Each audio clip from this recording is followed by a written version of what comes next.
Hello everyone. तो कैसे हैं भाई सभी लोग। आशा करता हूँ बहुत ही अच्छे होंगे, स्वस्थ होंगे, सुरक्षित होंगे। मेरा नाम अमित कुमार है। Again welcome in MD physics 2.0 YouTube channel.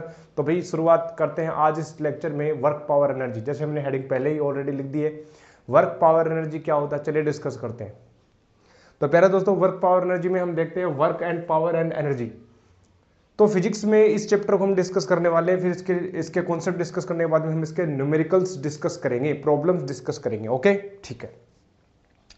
तो प्यारे दोस्तों, वर्क क्या होता है, पावर क्या होता है, एनर्जी क्या होती है, डे टू डे लाइफ में हम डिस्कस करते रहते हैं, बोलते रहते हैं कि भाई साहब आपने कितना काम कर दिया, उस व्यक्ति की एनर्जी बहुत शानदार है, उसकी पावर तो देखो, उस मशीन की पावर कितनी है।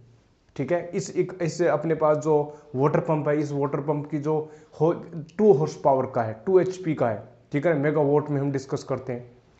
तो पावर एक्चुअल में फिजिक्स में क्या कैसे डिफाइन करते हैं और वर्क को कैसे डिफाइन करते हैं वो हम डिस्कस करते हैं। जैसे मैं बोलूं कि यहां से आप दिल्ली गए, दिल्ली से जयपुर गए, फिर जयपुर के बाद जा करके आपने घर आ गए, तो आपने कुछ काम किया सारे दिन। आप ऑफिस में गए, ऑफिस में आपकी मीटिंग थी, मीटिंग गए, मीटिंग में जाकर के आपने कुछ फाइल को निपटाया, उसके बाद में आप घर आ गए, आपने काम किया। लेकिन फिजिक्स क्या कहती है? क्या फिजिक्स उसको काम बोलेगी जो आप डे टू डे लाइफ में बोलते हो? जी हाँ, बिल्कुल थोड़ी अलग डेफिनेशन है। देखिए क्या हम डिस्कस करते हैं पहले वर्क के बारे में। तो प्यारे दोस्तों, वर्क के बारे में हम डिस्कस करते हैं। सबसे पहले वर्क क्या होता है फिजिक्स में। ओके, देखिए पहली बात, वर्क जब भी डिस्कस करेंगे तो फिजिक्स में डेफिनेशन कुछ अलग है। फिजिक्स ये कहती है, चूंकि फिजिक्स जो है एक स्टडी होती है, नेचुरल फिनोमेना को एक्सप्लेन करने के लिए सिस्टमेटिक वे में बनाई गई है। तो न्यूटोनियन फिजिक्स हम पढ़ रहे हैं सबसे पहले, जो सबसे ओल्ड फिजिक्स है, और हम उसको डिस्कस करें। उसमें हमने वर्क की डेफिनेशन क्या दी प्यारे दोस्तों? मैकेनिक्स है, मैकेनिक्स में हमने वर्क क्या डिफाइन किया? हमने बोला कि जो वर्क है, work is always associated with force and displacement. पहली बात हमने बोला कि जो वर्क है ना, work it is always associated with it is always associated with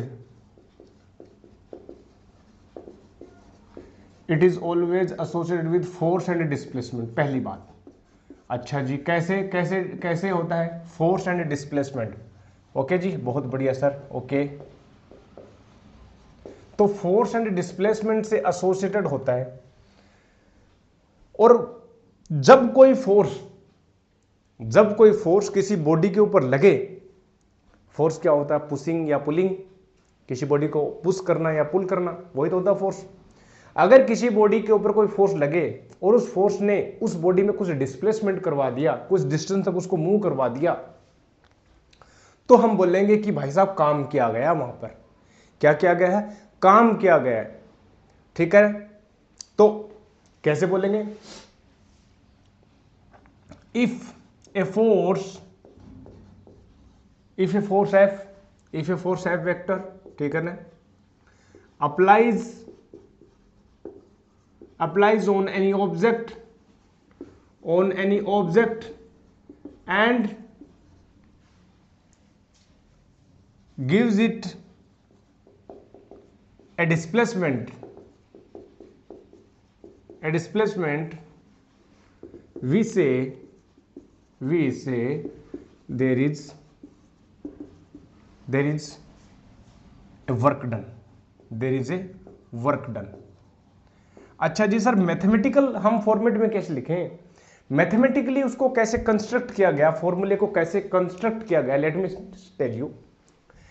पहली बात, फोर्स है कि कांस्टेंट भी हो सकता है, वेरिएबल भी हो सकता है। भाई हमने बोला कि फोर्स एंड डिस्प्लेसमेंट दो फिजिकल क्वांटिटीज की कुछ प्रोडक्ट आएगा या कुछ भी आएगा, डिवाइड आएगा, कुछ भी आ सकता है। हमने कैसे डिफाइन किया? हमने बोला कि पहली बात, आप तो फोर्स वेरिएबल भी हो सकता है, कांस्टेंट भी हो सकता है। तो हम बात करते हैं फॉर कांस्टेंट फोर्स। हमने कैसे डिफाइन किया, देखना जरा प्यारे दोस्तों। फॉर कांस्टेंट फोर्स के लिए हमने कैसे डिफाइन किया? फॉर कांस्टेंट फोर्स हमने बोला कि जैसे आपकी कोई ऑब्जेक्ट है, ठीक है, इस ऑब्जेक्ट पर आपने फोर्स इस प्रकार से लगाया और फोर्स की डायरेक्शन में इस ऑब्जेक्ट का डिस्प्लेसमेंट हो गया। ये ऑब्जेक्ट भी इसी फोर्स की डायरेक्शन में डिस्प्लेस हो गई, किसी डिस्प्लेसमेंट एस डिस्प्लेसमेंट से डिस्प्लेस हो गई। फोर्स की डायरेक्शन में इसका क्या है? डिस्प्लेसमेंट है। अब फोर्स की डायरेक्शन में डिस्प्लेसमेंट है, फोर्स एक कांस्टेंट फोर्स है, तो हमने ये बोला कि आप सिंपल प्रोडक्ट कर दो। क्या करो आप ये बोल दो कि भाई साहब जी वर्क जो है वो वर्क हो गया फोर्स हो गया, ठीक है, और डिस्प्लेसमेंट कर दो, आप क्या कर दो, डिस्प्लेसमेंट कर दो in the direction of force, ठीक है जी, बहुत बढ़िया, अच्छा लगा। तो फोर्स हमने बोल दिया एफ और डिस्प्लेसमेंट बोल दिया एस, और ये वर्क हो गया। तो क्या सर ये एक स्केलर क्वांटिटी है? जी बिल्कुल, हमने मैग्नीट्यूड लिखा है फोर्स का, हमने मैग्नीट्यूड लिखा है, और एस क्या है, डिस्प्लेसमेंट है, ये भी मैग्नीट्यूड लिखा है। तो वर्क जो हो गया फोर्स इंटू डिस्प्लेसमेंट। हमने ऐसा बोला कि डेफिनेशन इस प्रकार से हमने मैथमेटिकल फॉर्मेट दे दिया, जितना फोर्स होगा उतना वर्क ज्यादा होगा, जितना डिस्प्लेसमेंट होगा उतना ही वर्क ज्यादा होगा। Force into displacement is the work, simple सी बात। कब है? जब फोर्स कांस्टेंट फोर्स है, और जब फोर्स की डायरेक्शन फोर्स की जो डायरेक्शन है वो डिस्प्लेसमेंट की डायरेक्शन में है। लेकिन सर ऐसे भी तो हो सकता है ना, कैसे? ऐसे भी तो हो सकता है कि जरूरी है क्या कि ये फोर्स जो है वो किसी डिस्प्लेसमेंट की डायरेक्शन में लगे, किसी एंगल थीटा पर लग जाए, तो किसी एंगल थीटा पर लग जाए, मान लो किसी एंगल थीटा पर लग जाए, जैसे किसी ब्लॉक को एंगल थीटा पर उसको ऐसे खींचा जा रहा है, ठीक है ना, ऐसे खींच रहे हैं, तो चले तो ऐसे ही गए, चले तो पैरेलल गए, चले तो हॉरिजॉन्टल मोशन ही तो करेगा ना ये, अरे चले तो गए ऐसे ही गा ना, ये उड़े थोड़ा ना गा। तो डिस्प्लेसमेंट एस डिस्प्लेसमेंट करके यहाँ आ गया, मान लो कहाँ गया, यहाँ आ गया, और फोर्स तो ऐसे ही लग रहा है। तो इस सिचुएशन में हमने क्या बोला? हमने बोला कि देखो हमें फोर्स वो चाहिए, हमें वो फोर्स चाहिए जो डिस्प्लेसमेंट की डायरेक्शन में है ना? हाँ, तो हम बोलेंगे कि ठीक है सर, वर्क जो है वो हम ऐसे डिफाइन कर देंगे, force which is along the direction of displacement. So here, since force is a vector quantity, we can make its component f cos theta and f sin theta. So only f cos theta, this component f cos theta, this force and this force, there are two component we can resolve. So f cos theta is along the direction of displacement. तो हम बोलेंगे कि force, component of force, हम क्या बोलेंगे? हम बोलेंगे दी component of force, ठीक है ना, along the direction of displacement, okay जी, ओके, डिस्प्लेसमेंट इनटू, और ये हो गया डिस्प्लेसमेंट, ठीक है जी, अच्छा लगा। तो हमने बोल दिया कि एफ कोस थीटा हो गया और इनटू एस हो गया, और वर्क जो हो गया वो हो गया एफ एस कोस थीटा। कुछ दिख रहा है क्या? क्या दिख रहा है? वेक्टर क्वांटिटी है फोर्स, डिस्प्लेसमेंट भी वेक्टर क्वांटिटी है, क्या इनका डॉट प्रोडक्ट लिख सकता हूं? यस। तो वर्क जो हो गया F S cos theta, F यहां पर कांस्टेंट फोर्स है, डिस्प्लेसमेंट एस वेक्टर, दोनों के बीच का एंगल थीटा है, तो एफ एस कोस थीटा। अब देखो ये जो फोर्स का जो फॉर्मूला आ गया ना, ये इन जनरल फॉर्मूला आप यूज कर सकते हो। कैसे? जब आप यहां पर देखो थीटा 0 डिग्री यहां पर, तो थीटा 0 कर दोगे तो कोस 0 1 हो जाएगा, एफ एस यही आ गया। तो इसको याद रखो आप कांस्टेंट फोर्स के लिए, ठीक है जी। यहां पर फोर्स है, कांस्टेंट फोर्स है, ओके। तो ये तो कांस्टेंट फोर्स की बात की आपने, but what about when the force is not constant, force is variable, okay, let's see. तो अगर फोर्स वेरिएबल हो तो क्या हो जाएगा? Let me see. So if force is variable, if force is variable, force variable है, force variable का मतलब या तो डायरेक्शन बदल रही है, या क्या बदल रहा है, मैग्नीट्यूड बदल रहा है, या दोनों बदल रहे हैं। फोर्स एक वेक्टर क्वांटिटी है, ठीक है ना। तो मान लेते हैं मैग्नीट्यूड में चेंज आ रहा है, फोर्स की डायरेक्शन किसी पर्टिकुलर एंगल थीटा पर ले लेता हूं। मान लेते हैं कि भाई साहब सेम सिचुएशन है, बस फोर्स जो है वो एफ वेक्टर किसी एंगल थीटा पर लग रहा है, लेकिन ये जो फोर्स का मैग्नीट्यूड है वो चेंज हो रहा है। जैसे मैं बोल देता हूं कि एक्स एक्सिस है, क्या है ये, मान लो ये एक्स एक्सिस है, और इस एक्स एक्सिस में ये जो ऑब्जेक्ट है ये मान लो अक्स जो है एक्स आई पर रखा हुआ है, इनिशियल सिचुएशन, और ये जो है फिर ये यहां आ गया, फाइनल सिचुएशन एक्स एफ यहां आ गया। अब बताइए, अच्छा फोर्स वेरिएबल है क्या? फोर्स वेरिएबल ले रहा हूं मैं, कैसे? मैं इसका मैग्नीट्यूड वेरी करवा रहा हूं। मान लो कि जो फोर्स है वो वेरी कर रहा है, मैं बोल देता हूं कि मान लो ये फोर्स का जो मैग्नीट्यूड है वो अक्स के रेस्पेक्ट में इसका जो ग्राफ, इसका जो कर्व है वो कुछ इस प्रकार से आ रहा है, वेरिएबल है, क्या है, वेरिएबल है। और ये मैं मान लेता हूं कि यहां पर जो है वो एक्सआई है और यहां पर है वो एक्सएफ है। तो देखिए फोर्स एक्सआई से एक्सएफ में जो है फोर्स वेरिएबल है। तो ऐसी सिचुएशन में क्या करेंगे, हमने तो ये फॉर्मूले जो कंस्ट्रक्ट किए हैं फिजिक्स में, हमने तो कांस्टेंट फोर्स के लिए किया। अब क्या करें, देखो कांस्टेंट फोर्स, इसको नोट कर लेना साथ साथ में, ठीक है, ओके। तो कांस्टेंट जो फोर्स है उसके लिए हमने बोला F vector dot S vector, force constant है, ठीक है जी। लेकिन यहां पर तो वेरिएबल है, तो क्या करें, देखो, मैं एक काम करता हूं, मैं ये करता हूं कि एक काम मैं ये करता हूं, देखो क्या करता हूं, सुनो जरा, सुन रहे हो क्या जी, बिल्कुल सुन लो। देखो जब एफ वेक्टर से मैं उसको चला रहा हूं, फोर्स वेरी कर रहा है ऐसे, एक्स मान लो यहां से यहां तक इसका डिस्प्लेसमेंट जो है वो इस प्रकार से ये हो गया x final minus x initial. मान लो किसी लोकेशन एक्स के ऊपर इस फोर्स की वैल्यू कुछ भी है, मान लो ये है एफ है, कुछ भी है, और इस अक्स से एक्स प्लस डी एक्स में एक और लोकेशन ले रहा हूं एक्स प्लस डी एक्स, बहुत ही छोटा सा डिस्प्लेसमेंट डी एक्स ले रहा हूं। इस छोटे से डिस्प्लेसमेंट में क्या मैं उस जो फोर्स वेरी कर रहा हूं उस फोर्स को एज ए कांस्टेंट मान सकता हूं, इसको कांस्टेंट मान सकता हूं, क्या मैं मान सकता हूं, बिल्कुल। We can take force as a constant in the infinitesimal displacement dx. So the small work done by the force will be dw, और वो कितना होगा, वो होगा f वेक्टर, चूंकि मैं कांस्टेंट मान लिया मैंने, और डिस्प्लेसमेंट कितना हो रहा है, s वेक्टर, ना जी ना dx वेक्टर हो रहा है, ऐसे हो रहा है, ठीक है। और दूसरी बात, अब टोटल वर्क निकालना है मेरे को, तो टोटल वर्क निकालना, तो ऐसी सिचुएशन में क्या कर देते हैं, फोर्स एक कंटिन्यूस फंक्शन है एक्स का, तो F vector dot D x vector, और हम जो है यहां पर लोकेशन लगा देंगे यहां से एक्स आई से एक्स एफ, तो यहां पर ये वर्क हमें निकल जाएगा। जब फोर्स एक वेरिएबल फोर्स होगा तो हम ये डेफिनेशन लेंगे वर्क निकालने के लिए, F vector dot x D x vector, और एफ वेक्टर की जो भी फॉर्मेट दे रखी है, कुछ ना कुछ तो एक्सप्रेशन दे गया है, अगला कुछ दे देगा एग्जाम में, या क्वेश्चन दे देगा कि जो फोर्स है वर्क्स के रिस्पेक्ट में क्या उसकी इक्वेशन है, उस कर्व की क्या इक्वेशन को पुट कर देंगे, आंसर आ जाएगा, वर्क डन आ जाएगा। एक बात बताना तुमसे चाहता हूं, मैं तुम्हें एक बात बताना चाहता हूं प्यारे दोस्तों, क्या कि देखो इंपॉर्टेंट टर्म्स बातें कर लेते हैं। पहली बात, क्या एक वर्क एक स्केलर क्वांटिटी है, बिल्कुल जी, वर्क जो है वो एक स्केलर क्वांटिटी है, स्केलर क्वांटिटी है जी, बिल्कुल सर स्केलर क्वांटिटी है, ओके जी सर, बहुत ही बढ़िया। क्या जो वर्क है, work is a scalar quantity and it can be zero, positive and negative. How, अगर थीटा की value greater than equal to 0 degree है और लेस देन 90 डिग्री है, तो कोस क्या होगा इस सिचुएशन में, पॉजिटिव।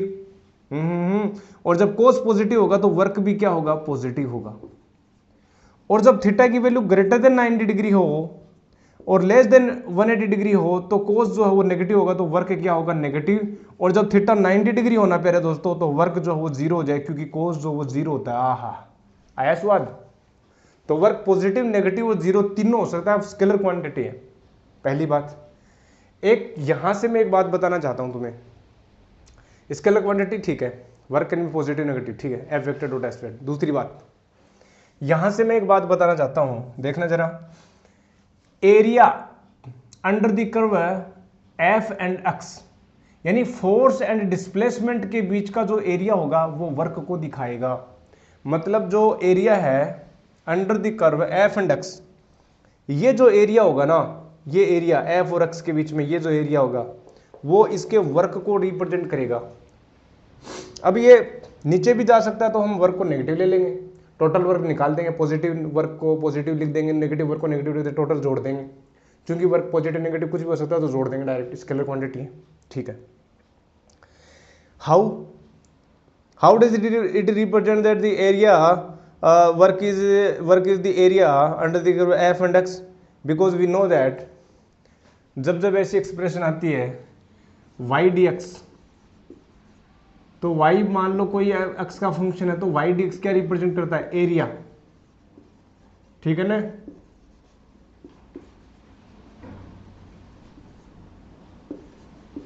ओके ऐसा होता है मैथमेटिक्स में, तो हम बोल देते हैं एरिया। तो ये जो एरिया रिप्रेजेंट करेगा, आप लिख लेना, ये जो है एरिया होगा F vector dot D x vector, ठीक है ना, एरिया अंडर द कर्व, ये जो वर्क होगा ये हो गया एक्स आई से एक्स एफ, ठीक है, ये जो एरिया होगा वर्क हो जाएगा, ठीक है। Okay area between F and x vector. Okay एक और बात, लगते हाथ में छोटी छोटी बातें बता रहा हूँ, देखो अब इसको आप जो नोट्स में आप ऐसे नहीं बनाना, आपको शॉर्ट में लिखना है, आपको पूरी लैंग्वेज फॉर्म में लिखना है। मैं तो अब शॉर्ट में लिख दूंगा, अब मैं सारा लिखने बैठूंगा तो फिर तो एक तरह से नोट्स बनने लग जाएंगे, तो फिर तो ऐसे हो जाएगा कि तो नोटबुक भर जाएगी, वो तो बहुत ज़्यादा। हमें कॉन्सेप्ट पूरी पढ़नी है, आपको बनाने नोट्स, जो भी मैं लैंग्वेज लिख रहा हूँ उसको आपको कॉन्सेप्ट करना है, ठीक है। तो ये हो गया। अच्छा और बात,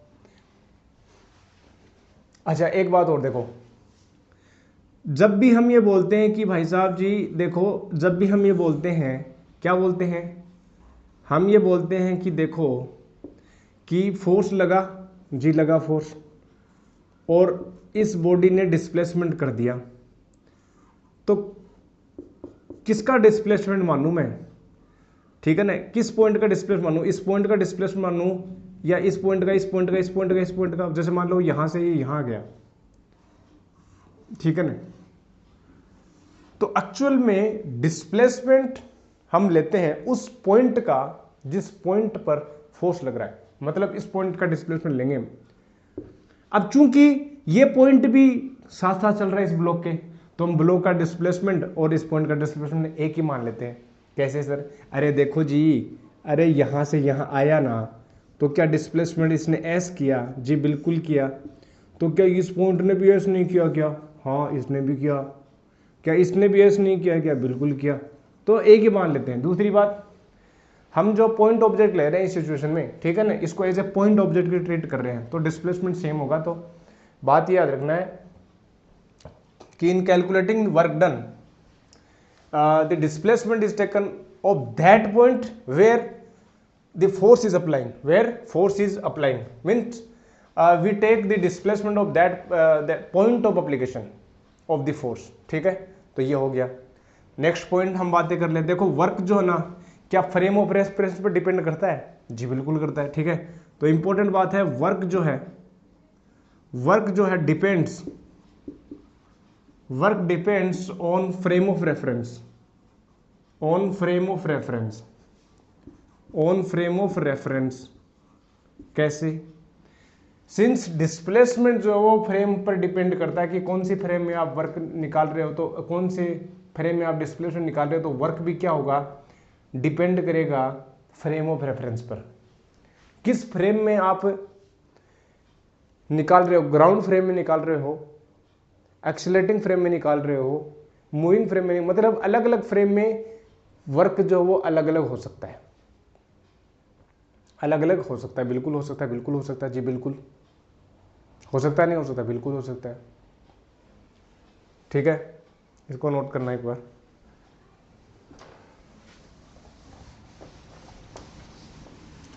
जैसे मैं एक एग्जांपल दे देता हूं, हालांकि क्वेश्चन से डिस्कस करेंगे और भी अच्छे से, लेकिन फिर भी जैसे एक एग्जांपल लगे हम दें, तो देखो जरा, जैसे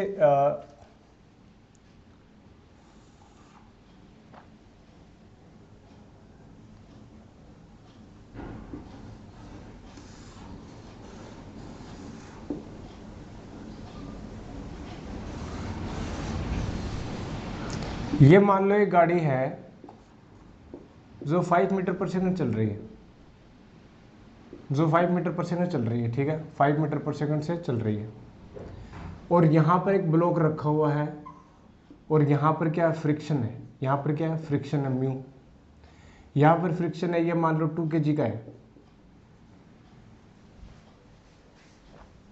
तो T is equal to find जो वर्क डन है, ठीक है ना, work done by friction, work done by friction in 1 second.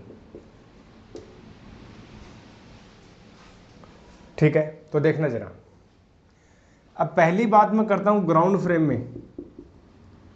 Ground frame में जब हम निकालें फ्रिक्शन ने कितना काम किया तो देख लेते हैं। फ्रिक्शन पहली बात लग कहाँ रहा है भैया, पहली बात तो 1 सेकंड में कितना चल जाएगा, S is equal to V into T, यानी 5 मीटर चल जाएगा। मतलब ये जो है, ये जो बॉडी है, एम मास का जो ब्लॉक है, ठीक है ना, work done by friction in 1 second, ठीक है, on block, on 2 kg block, on 2 kg block.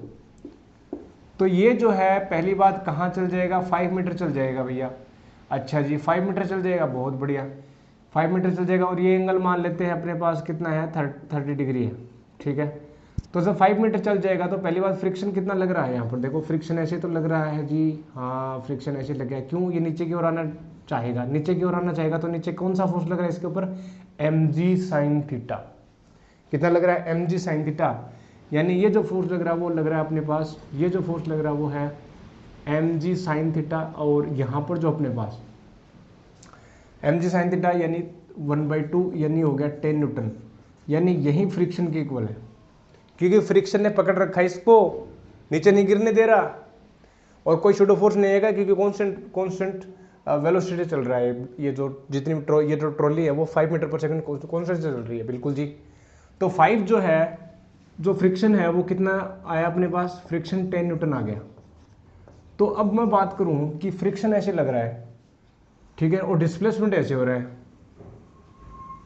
Friction ऐसे हो रहा है, डिस्प्लेसमेंट ऐसे हो रहा है, इनके बीच का एंगल ये कितना है, ये एंगल ये एंगल कितना है, देखो जी, ये 30 डिग्री है, तो ये कितना हो गया, pi minus 30 degree, pi minus 30 degree.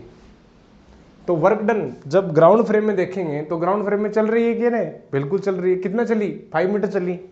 तो वर्क निकालेंगे, वर्क डन बाई फ्रिक्शन। तो पहली बात तो फ्रिक्शन एफ एस और कोस थीटा, लेकिन फ्रिक्शन और डिस्प्लेसमेंट के बीच का एंगल कितना है, कोस पाई माइनस थीटा, है कि ना। और cos pi minus theta minus cos theta, तो माइनस का कोस थीटा। अच्छा, फोर्स कितना है, फ्रिक्शन 10, डिस्प्लेसमेंट 5 और कोस थीटा यानी 30 डिग्री।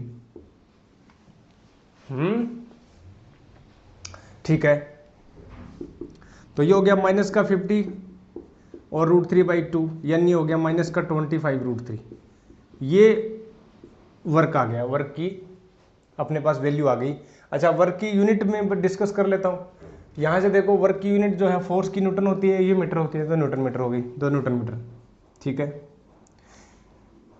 अब ये तो ग्राउंड फ्रेम की बात ही। अभी मैं बात करता हूँ, देखो इस ट्रॉली फ्रेम में, यहाँ पर इस ट्रॉली में बैठ जाओ, ठीक है ना। तो ट्रॉली फ्रेम में बैठे,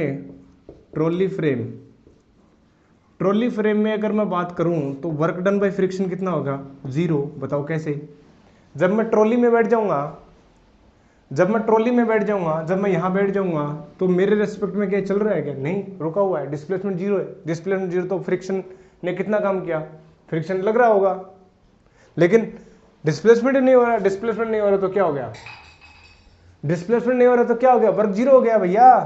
अरे वर्क 0 हो गया, डिस्प्लेसमेंट वेरी करता है फ्रेम टू फ्रेम। तो हमने बोला कि वर्क जो फ्रेम हो प्रेफरेंस पर डिपेंड करता है कि कौन सी फ्रेम आप देख रहे हो, पहली बात, ठीक है ना। ये अच्छा पॉइंट है, ठीक है। अब यूनिट भी देख लेते हैं, यूनिट चर्चा कर लेते हैं। देखो वर्क की यूनिट जो होती है, वर्क की यूनिट पहली बात हमने बताया यहाँ पर न्यूटन मीटर, ठीक है ना। इसको नोट कर लेना और लिख लेना अपने नोट्स में, ताकि एग्जाम बोर्ड में जब लिख के आओ तो अच्छे पॉइंट आपके पास हो, ठीक है ना। अच्छा जी, बहुत बढ़िया। अब एक बात और देखो, अगर मैं यूनिट की चर्चा करूं इसकी, ठीक है, यूनिट की चर्चा करूं तो देखना जरा इसकी यूनिट क्या होगी। अब मैं यूनिट की चर्चा कर लेता हूं, तो यूनिट जो होगी इसकी, यूनिट जो होगी, तो पहली बात जो यूनिट है, जैसे मैं बोलूं कि पहली ऐसा यूनिट मैं देखूं, ऐसा यूनिट मैं बात करूं तो ऐसा यूनिट जो होगी वो होगी न्यूटन मीटर, ठीक है ना। न्यूटन मीटर, उस न्यूटन मीटर को हम क्या बोल देते हैं, जूल बोल देते हैं। क्या बोल देते हैं, जूल। ओके जी, जूल, न्यूटन मीटर जूल। दूसरी बात, अगर सीजीएस में बात करें तो सीजीएस में, अगर सीजीएस यूनिट में देखूं, एक सेकंड आप रुकोगे क्या, जरा वेट करोगे क्या, एक सेकंड आप वेट करोगे क्या थोड़ा।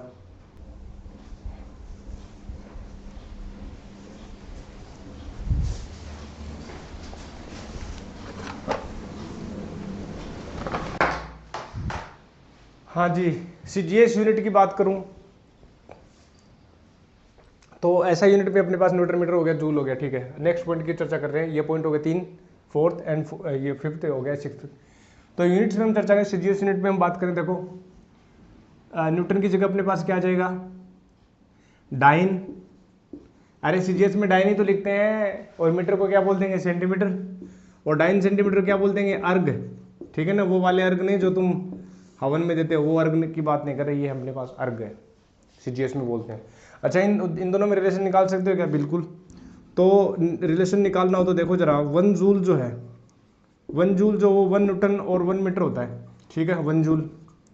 तो जूल जो है, अच्छा न्यूटन कितना, 1 न्यूटन में 10⁵ डाइन होती है नहीं होती, और मीटर में 10⁻² सेंटीमीटर, तो 10⁻7 जूल जो हो गया, 1 जूल 10⁻7 और डाइन सेंटीमीटर हो गया अर्ग, तो 1 जूल इज 10⁻7 अर्ग हो गया जी, बहुत बढ़िया, ठीक है। अच्छा लगा। तो 1 जूल 10⁻7 अर्ग हो गया, ये वर्क की बातें हो गई, वर्क के बारे में हमने डिस्कस किया। अच्छा, एक और बात, ये जो वर्क जो है हमने बोला था क्या, कि एक कांस्टेंट फोर्स है, कांस्टेंट फोर्स के लिए हमने वर्क को इस प्रकार से डिफाइन किया, एफ वेक्टर और एस वेक्टर। क्या इसको मैं ऐसे बोल सकता हूँ क्या, एफ एक्स आई के प्लस एफ वाई जे के प्लस एफ जेड के। अरे 2 डायमेंशन में एस एक्स आई के प्लस एस वाई जे के प्लस एस जेड के है कि नहीं है। तो यहां पर हम वर्क को ऐसे भी डिफाइन कर सकते हैं अपने पास 3D कंपोनेंट में, ठीक है। नेक्स्ट, वर्क के बारे में और क्या बोल सकते हैं हम, वर्क जो है फ्रेम ऑफ रेफरेंस पे डिपेंड करता है, हाँ जी, ठीक है। कंजर्वेटिव नॉन कंजर्वेटिव की आगे चर्चा करेंगे, क्या होते हैं, पोटेंशियल एनर्जी की डिस्कस करेंगे। तो वर्क हमने ये बोला कि फोर्स एंड डिस्प्लेसमेंट से रिलेटेड होता है, और ये सारा हमने फोर्स के बारे में, वर्क के बारे में हमने डिस्कस किया, वर्क की हमने यूनिट चर्चा कर ली। वर्क का डायमेंशनल फॉर्मूला भी आप निकाल सकते हैं, ठीक है, m1L2T-2 होता है, फोर्स का रखो, एस का रखो, डायमेंशनल फॉर्मूला हमने डिस्कस किया था, अपना जो चैप्टर था उसमें आप लिख सकते हैं। यहाँ पर डायमेंशनल फॉर्मूला आप खुद लिखना जरा, ठीक है ना। डायमेंशनल फॉर्मूला अपने पास, फोर्स का डायमेंशनल फॉर्मूला और डिस्प्लेसमेंट का लिख लोगे ना, बहुत बढ़िया, लिखना जरा। और अपने पास मोटा मोटा हमने डिस्कस कर लिया इसके बारे में, ठीक है ना। तो हमने वर्क के बारे में जो है मोटा मोटा हमने डिस्कस किया प्यारे दोस्तों। अच्छा जी, ठीक है, बहुत बढ़िया, अच्छा लगा, हम खुश हो गए। जैसे एग्जाम्पल हमारे डे टू डे लाइफ में कुछ हैं क्या एग्जाम्पल, अरे वर्क, जैसे मैं बोलूँ, जैसे मैं बढ़िया आपको एग्जाम्पल दूँ, जैसे मैं बोलूँ कि एक जो गैस है, एक गैस है, किसी सिलेंडर में आपने फिल कर दी, और उस सिलेंडर के ऊपर आपने मूविंग पिस्टन, ठीक है, फ्रिक्शनलेस वॉल्स हैं उसकी, और पिस्टन लगा दिया, तो गैस क्या करेगी, प्रेशर लगाएगी, फोर्स लगाएगी, तो प्रेशर फोर्स लगाएगी तो क्या होगा, वो पिस्टन ऊपर की ओर खिसकेगा। अब गैस भी ऊपर की तरफ फोर्स लगा रही है, डिस्प्लेसमेंट भी ऊपर हो रहा है, तो वर्क क्या हो गया, पॉजिटिव, वर्क क्या हो गया, पॉजिटिव, ठीक है ना।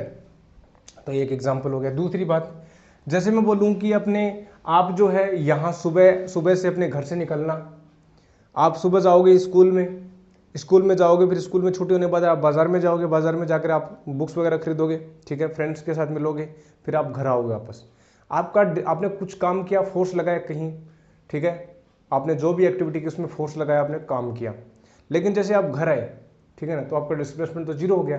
तो उस सिचुएशन में आपने कोई वर्क नहीं किया, चाहे आपने कितना भी फोर्स लगाया हो मार्केट में, कितना भी आपने फोर्स लगाया हो बुक्स खरीदते समय, कितना भी आपने कुछ काम किया हो, आपका वर्क जीरो होगा, क्योंकि आपका displacement zero at the final situation when you return at your house, ठीक है।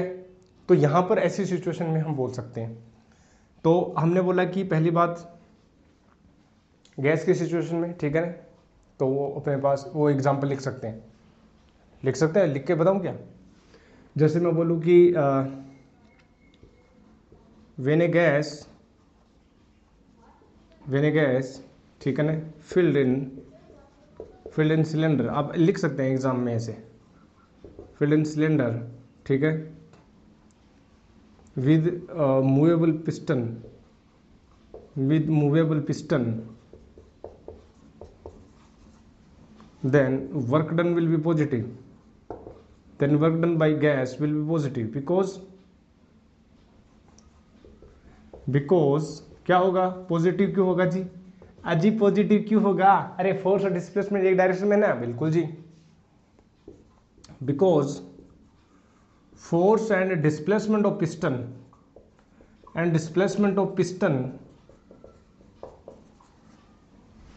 are in same direction, तो वर्क पॉजिटिव हो गया। एक और बड़े एग्जांपल देता हूं, देखो एक और बड़े एग्जांपल देता हूं आपको, अपने पास एक एग्जांपल देता हूं, जैसे एक फ्रिक्शन है, मान लो अपने पास जो है रफ सरफेस है, एग्जांपल नंबर 2 देखें, जैसे एक रफ सरफेस है, इस रफ सरफेस पर आपने एक ब्लॉक को मूव करवाया और इस ब्लॉक ने एस डिस्प्लेसमेंट कर दिया, और ये जो है रफ सरफेस है, तो मुझे बताओ कि जो फ्रिक्शन जो है वो पीछे लगेगा, अपोजिट लगेगा डिस्प्लेसमेंट के, तो यहाँ पर जो वर्क डन बाय फ्रिक्शन होगा वो नेगेटिव होगा कि नहीं होगा, बिल्कुल जी, तो पॉजिटिव भी हो गया, नेगेटिव भी हो गया। एक जीरो का और एग्जांपल दे देता हूँ, जैसे सेंट्रीपिटल फोर्सेज होते हैं अपने, ठीक है ना, जैसे अपने पास ये न्यूक्लियस है और ये अपने पास इलेक्ट्रॉन है, चारों ओर चक्कर लगाता है, तो यहाँ पर इसकी वेलोसिटी की डायरेक्शन ये है, एक छोटा सा डिस्प्लेसमेंट है तो डिस्प्लेसमेंट की डायरेक्शन भी यही है, फोर्स जो सेंट्रीपिटल फोर्स जो इसके परपेंडिकुलर लगता है 90 डिग्री, तो वर्क जो है अपने पास जीरो है। एक मिसकंसेप्शन होती है बच्चों को कि वर्क तो जीरो है सर, चल क्यों रहा है ये, ठीक है ना, देखो ये इस इलेक्ट्रॉन के ऊपर कोई काम ही नहीं हो रहा, ये जो फोर्स लग रहा है ना काम ही नहीं कर रहा, इसका मतलब ये है कि इसकी इंपॉर्टेंस नहीं, इंपॉर्टेंस है लाला, इसकी इंपॉर्टेंस है, जरूरी नहीं है कि फोर्स ऑलवेज काम ही करे, डायरेक्शन भी तो बदल सकता है ना उसकी। जैसे हम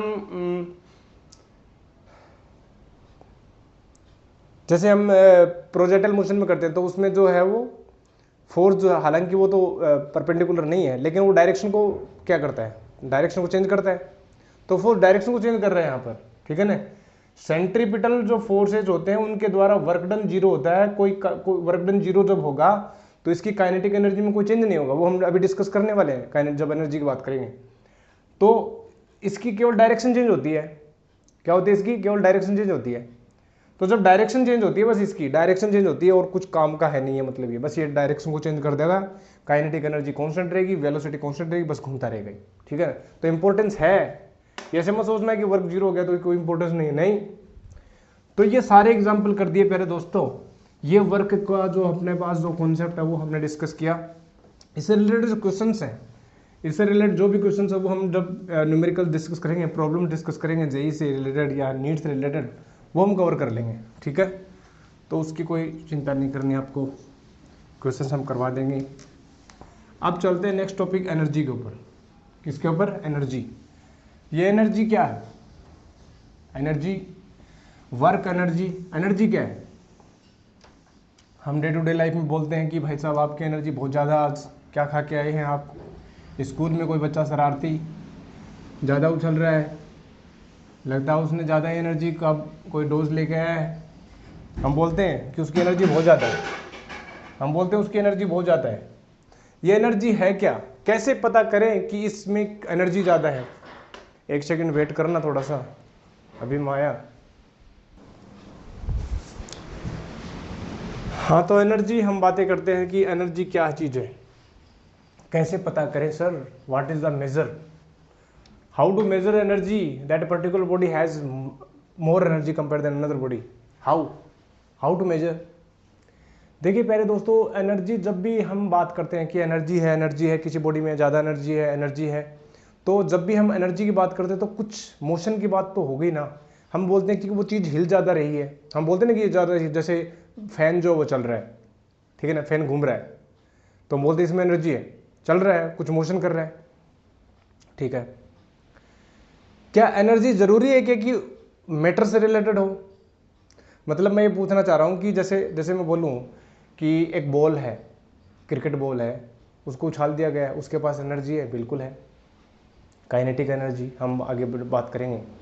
तो खैर एनर्जी की मैं चर्चा करूँ तो एनर्जी की जब भी बात आती है तो आप एक बात याद रखना, अगर किसी बॉडी की एनर्जी की चर्चा हो रही है, ठीक है ना, किसी भी ऑब्जेक्ट की एनर्जी का मतलब ये होता है सिंपल कि वो ऑब्जेक्ट कितना वर्क परफॉर्म कर सकता है। The ability to do work of any object is called the energy. Means work is the measurement, work is the criteria, means how much work can a body do,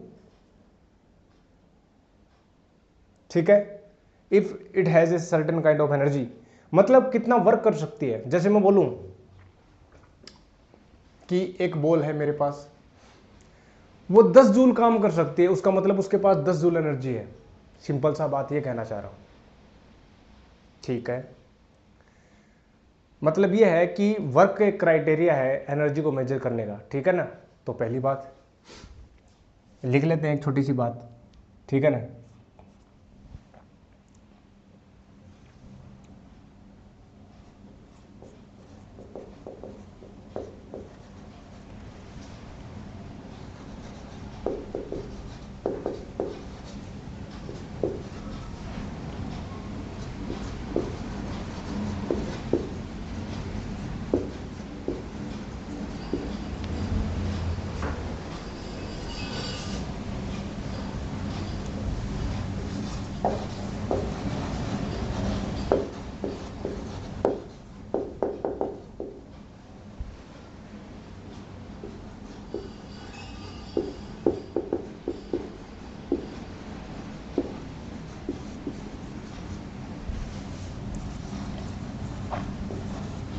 ठीक है,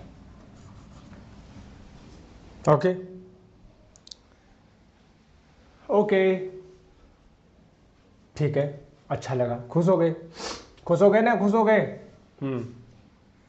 अब जो ये energy की बात होगी, measurement of energy, it is a scalar quantity, चर्चा करूंगा अभी। It is a scalar quantity, पहली बात।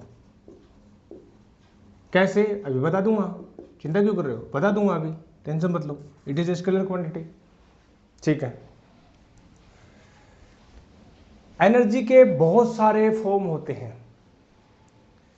काइनेटिक एनर्जी भी होती है, ग्रेविटेशनल एनर्जी भी होती है, इलेक्ट्रिक एनर्जी भी होती है, मैग्नेटिक एनर्जी भी होती है, सोलर एनर्जी भी होती है, न्यूक्लियर एनर्जी भी होती है, एटॉमिक एनर्जी भी होती है, ठीक है ना। तो एनर्जी के बहुत सारे फॉर्म हैं। एनर्जी जो है एक फॉर्म से दूसरे फॉर्म में हम बदल सकते हैं, पहली बात। एनर्जी की एक फॉर्म है, मान लो ग्रेविटेशनल एनर्जी है, उस फॉर्म को हम बदल सकते हैं इलेक्ट्रिक एनर्जी में, समहाउ मैग्नेटिक एनर्जी में। तो एक फॉर्म से हम दूसरे फॉर्म में कन्वर्ट कर सकते हैं एनर्जी को। लेकिन आप ये बोलो कि किसी बॉडी के पास कुछ एनर्जी है और वो एनर्जी आपने गायब कर दी, मतलब वो खत्म ही, डिस्ट्रॉय नहीं कर सकते एनर्जी को। आपने वो एक फेमस स्टेटमेंट सुना होगा, energy is neither created nor destroyed, rather it can transform from its one state, one form to the another form, ठीक है ना। तो ये बात है। अच्छा, तो एनर्जी के सेवरल फॉर्म होते जो मैंने लिखा वो आप लिख लेना ही यहाँ पर, जो है, ठीक है। Energy has several forms.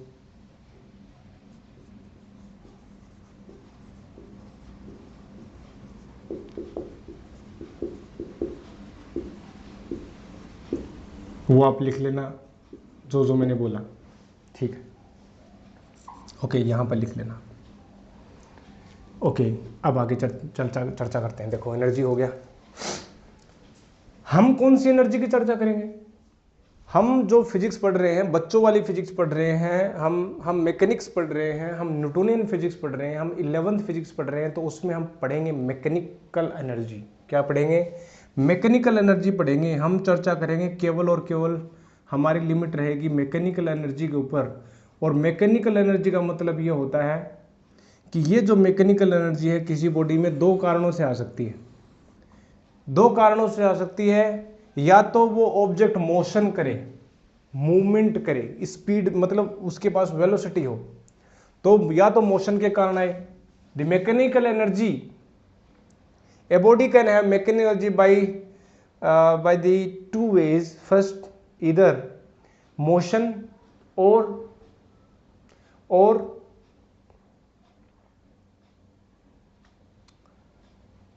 due to the position, change of position, या मैं बोलूँ due to the its configuration. ठीक है ना? तो मैकेनिकल एनर्जी में हम दो प्रकार की एनर्जी पढ़ेंगे। एक तो हम पढ़ेंगे काइनेटिक एनर्जी। काइनेटिक एनर्जी ये क्या क्या चीज़ होती है? फिर हम पढ़ेंगे पोटेंशियल एनर्जी, ये क्या चीज़ होती है? तो पोटेंशियल जो एनर्जी है वो तो किसी भी ऑब्जेक्ट में उसके कॉन्फ़िगरेशन से, उसकी पोजीशन चेंज करने से आती है। और काइनेटिक एनर्जी आती है मोशन के कारण। कोई भी ऑब्जेक्ट है जो मोशन में है, वी वेलोसिटी से मूव कर रहा है, तो हम बोलते हैं उसके पास काइनेटिक एनर्जी है। कैसे है वो हम डिस्कस करेंगे, चिंता मत करो आप। तो हम केवल मैकेनिकल एनर्जी पढ़ेंगे और उस मैकेनिकल एनर्जी में दो एनर्जीज आती हैं, काइनेटिक एनर्जी और अपने पास पोटेंशियल एनर्जी। केवल हम यही पढ़ेंगे इस चैप्टर में। आगे हम जब ग्रेविटेशनल पोटेंशियल एनर्जी की बात करेंगे, ग्रेविटेशन की बात करेंगे। इलेक्ट्रोस्टैटिक में इलेक्ट्रोस्टैटिक पोटेंशियल एनर्जी की बात करेंगे। जब हम मैग्नेटिज्म में जाएंगे तो हमने मैग्नेटिक एनर्जी की बात की है हमने। ठीक है, खैर। तो अब एनर्जी की बात हमने चर्चा की, एनर्जी स्केलर क्वांटिटी है वो भी हम बता देंगे। और हम बात करेंगे तो पहली बात कि काइनेटिक एनर्जी की क्या चीज़ है। काइनेटिक एनर्जी क्या होती है? देखो, पहली बात जो है, इस एनर्जी की यूनिट भी क्या होती है? जूल होती है। एनर्जी की यूनिट भी क्या होती है? जूल। कैसे सर? क्योंकि क्या होता है, जो वर्क जो होता है ना, वो वर्क ही उसकी एनर्जी में ट्रांसफॉर्म होता है। अभी चर्चा करता हूँ। देखो, पहली हम हेडिंग डालते हैं, देखो काइनेटिक एनर्जी। हम बात करें कि काइनेटिक एनर्जी क्या चीज़ होती है। देखो, देखना जरा, देखो, देखना जरा। जब भी कोई ऑब्जेक्ट रेस्ट पर है, मान लो कोई बॉल है वो रेस्ट पर है, मैं उसको मोशन में लाना चाहता हूं। मैं उसको क्या लाना चाहता हूं? मोशन में लाना चाहता हूं। वी स्पीड से उसको मैं मूव करवाना चाहता हूं, वी वेलोसिटी से। तो मुझे क्या काम करना पड़ेगा? मुझे क्या फोर्स लगाना पड़ेगा? उसको थप्पड़ मारना पड़ेगा। चल, तो मैंने फोर्स लगाया तो वो कुछ डिस्प्लेसमेंट भी हुआ, तो मैंने काम किया। वो जो काम किया, मेरे द्वारा किया गया काम, वो ही उसकी एनर्जी में चला गया। ऐसे सोचो कि मेरे पास एनर्जी थी, उस एनर्जी को थोड़ा सा भाग, मैंने खाना खाया, खाना खाने के बाद मेरी एनर्जी आई, उस एनर्जी से मैंने थोड़ा सा फोर्स लगाया, मेरी जो कुछ एनर्जी है मैंने उस बॉल को दे दी, और उस बॉल के पास जो एनर्जी आई वो वी स्पीड से उस एनर्जी चलने लग गया। वो एनर्जी कहाँ से आई? वो एनर्जी आई, मैंने काम किया तो उसकी जो वो काइनेटिक एनर्जी है। ठीक है ना? काइनेटिक एनर्जी, गतिज ऊर्जा, काइनेटिक एनर्जी, जब वो मोशन करने लग गया। अच्छा, वो एनर्जी कितनी हुई वो कैलकुलेट कर ले क्या? मैंने जो काम किया वही तो एनर्जी में गया। मैंने कितना काम किया? चलो चलो चलो चलो चलो चलो चलो चलो चलो चलो चलो चलो चर्चा करते हैं। चलो चर्चा करते हैं। जैसे मान लो कोई ऑब्जेक्ट है, ठीक है ना, मैंने यहाँ पर मैंने फोर्स लगाया भाई साहब, ठीक है, और ये पहले जीरो स्पीड पर था, ठीक है, रेस्ट पर था।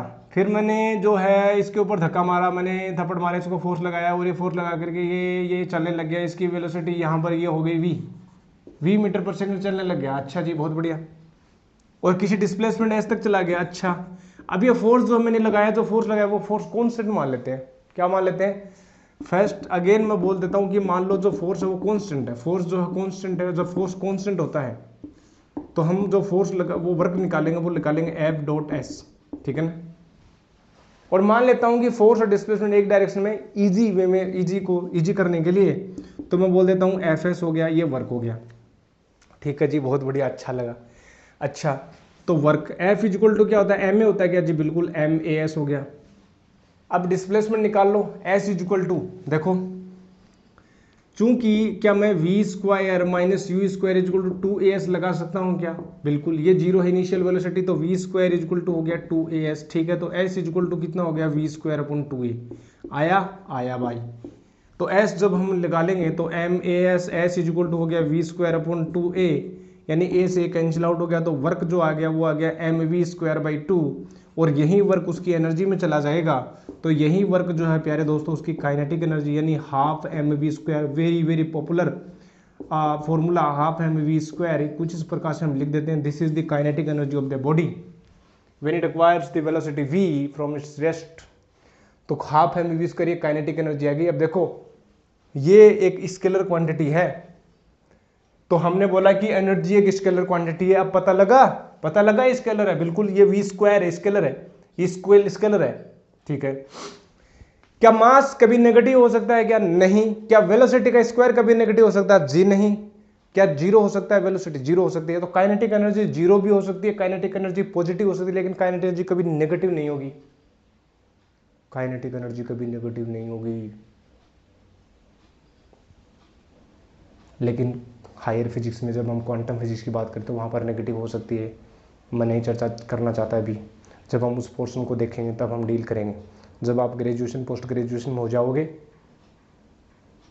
और जब मैं जिंदा रहूँगा तो पक्का पढ़ाऊँगा आपको, मिलना मेरे साथ, आगे मिलना, पक्का मिलना, ठीक है। आप तो दुआ करो बस कि मैं आपको पढ़ा पाऊँ, और ऐसा पढ़ाऊँगा आपको अच्छे से, बहुत बढ़िया। ये जो हम यहाँ पर ये जो कॉन्सेप्ट है ये नेगेटिव कैसे हो सकती है। हालांकि हम न्यूटोनियन फिजिक्स तक हमें इतनी लिमिट रखते हैं कि काइनेटिक एनर्जी पॉजिटिव होगी, हम नेगेटिव के ऊपर चर्चा नहीं करने वाले हैं, ठीक है। क्वांटम फिजिक्स की बात अलग है, तो हम उसके ऊपर खैर बाद में चर्चा करेंगे, आगे चर्चा करेंगे। जब आप पीजी में चले जाओगे तो हम डिस्कस करेंगे, ठीक है ना, पक्का करेंगे, बिल्कुल करेंगे। तो काइनेटिक एनर्जी होगी, काइनेटिक एनर्जी हाफ mv² होगी। ओके जी, ओके, अच्छा लगा, सुंदर, मजा आ गया। स्केलर क्वांटिटी, इसकी यूनिट एनबी क्या है? जूल है, क्योंकि मैंने जो वर्क किया वर्क की तो काइनेटिक एनर्जी, तो वर्क की यूनिट भी क्या होगी? जूल होगी, ठीक है जी। अच्छा, वर्क फोर्स अगर कांस्टेंट ना हो तो क्या हो जाएगा सर? कांस्टेंट ना हो तो कैसे करेंगे इसको, ये भी बता दो, आ जाए एग्जाम में। जब फोर्स कांस्टेंट ना हो तो कैसे करेंगे? अरे भैया, जब फोर्स कांस्टेंट ना हो तो वेरिएबल है, फोर्स जो है वो कांस्टेंट ना हो, तो फोर्स जब कांस्टेंट ना हो तो हम छोटा सा हम क्या फॉर्मूला लेंगे?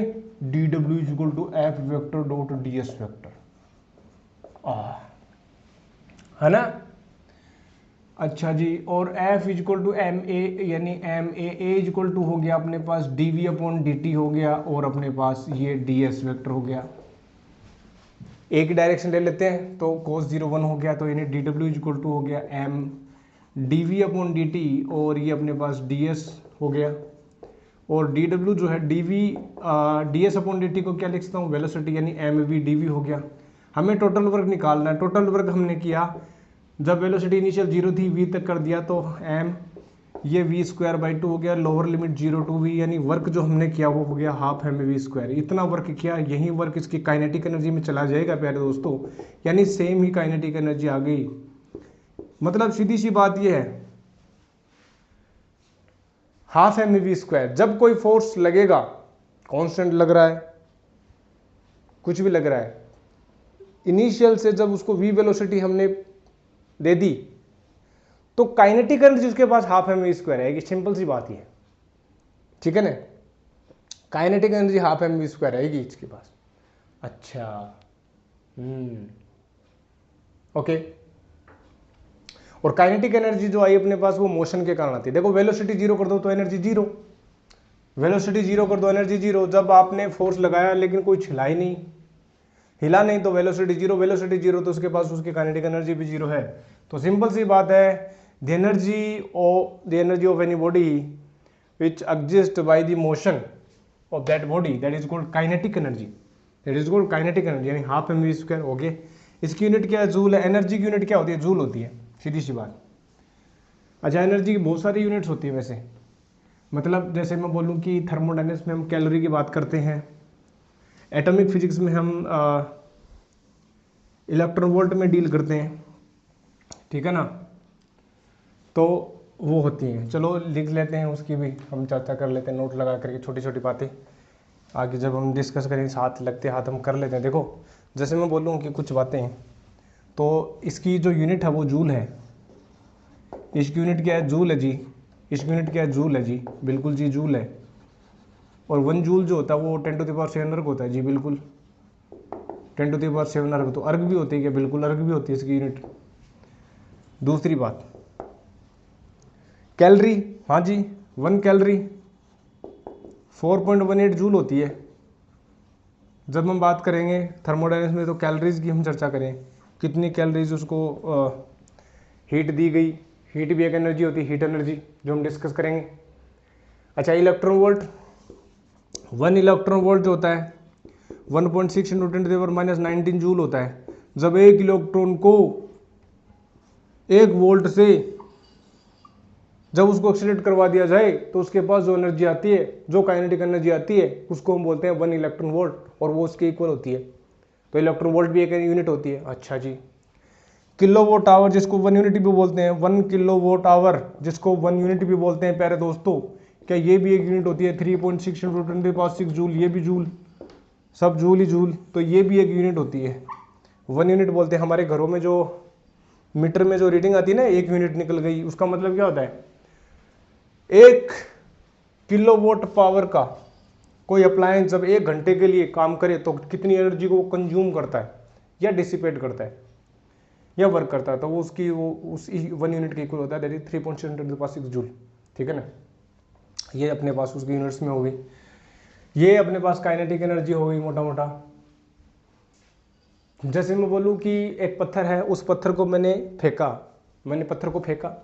मैंने उसको 10 मीटर पर सेकंड से फेंक दिया, तो मैंने काम किया 10 मीटर पर सेकंड। उस बॉल की जो मास है वो 1 kg है, तो हाफ है में v², यानी अपने पास 50 जूल आएगी। अब उस जूल से वो क्या काम कर सकता है? वो घरों की खिड़कियाँ तोड़ सकता है।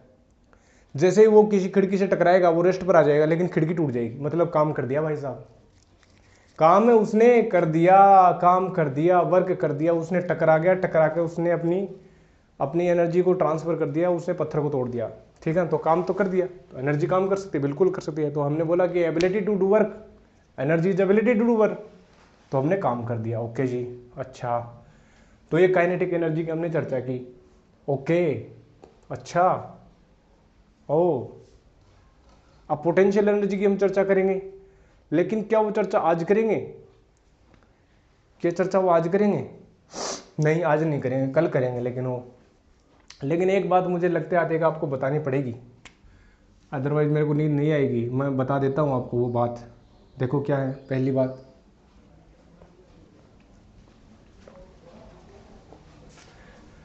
वो बात ये है, मेरे को याद आई है वर्क एनर्जी थ्योरम। बहुत ही इंपॉर्टेंट प्यारे दोस्तों, crux of this chapter.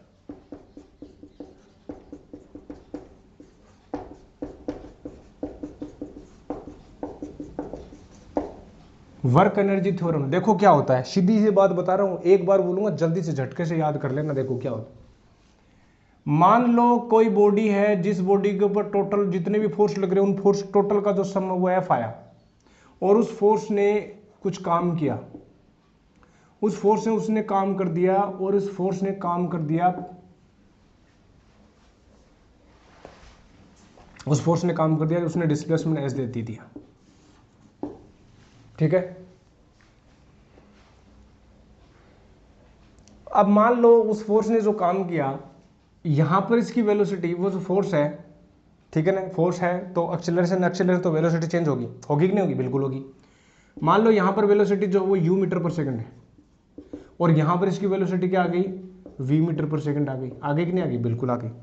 Okay, तो वर्क कितना किया इस फोर्स ने? देखो वर्क जो किया इसने वो हो जाएगा F × S।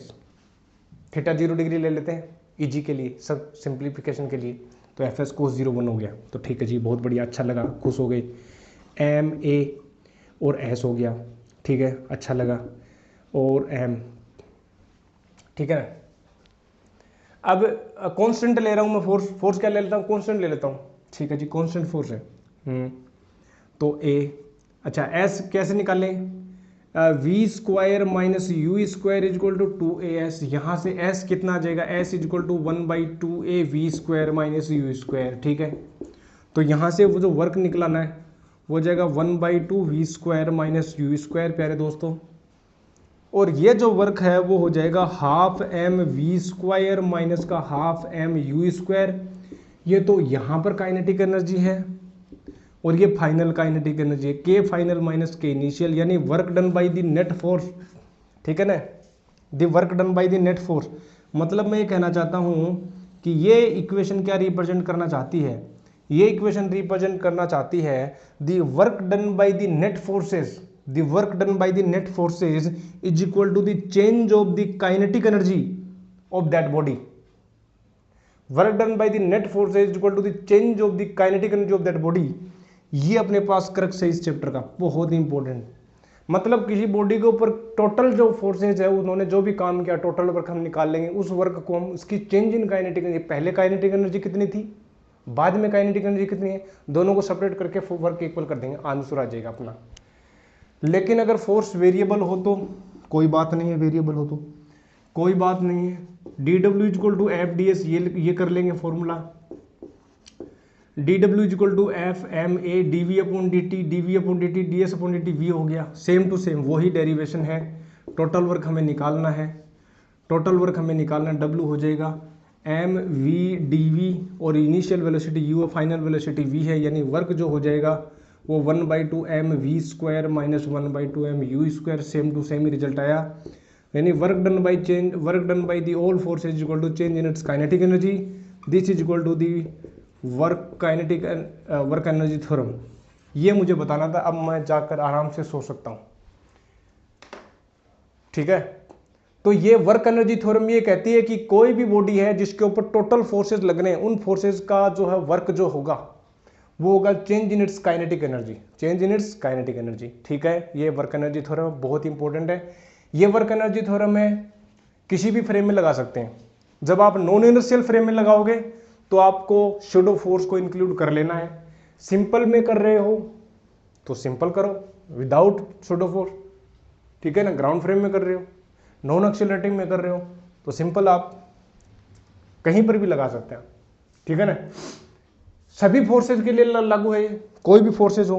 कंजर्वेटिव वो आगे डिस्कस करेंगे, खैर मुझे चर्चा नहीं करनी चाहिए कंजर्वेटिव नाम की बीमारी क्या है।